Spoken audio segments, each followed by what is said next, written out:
High বন্ধুরা, তোমরা সবাই কেমন আছো? এটা ছিল আমার ফেসবুকে অনলাইন পেজ থেকে কোনো একটা কেনা। শাড়িটির নাম ছিল পিওর পেশোয়ারি। আমি খুব এক্সাইটেড ছিলাম কেমন আসবে শাড়িটি।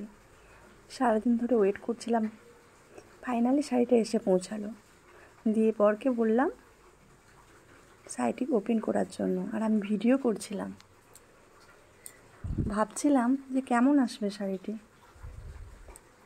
তারপর শাড়িটা যখন খোলা হলো, দেখলাম যেরকম কালার চেয়েছিলাম ঠিক সেরকমই এসেছে। শাড়িটির কালার ছিল রোজ রেড কালার, আর পাড়টি ছিল গ্রিন কালারের। আমার তো খুব ভালোই লেগেছে। তোমাদের কেমন লাগলো বন্ধুরা? যদি ভালো লাগলে তোমরা কমেন্ট করে জানিও।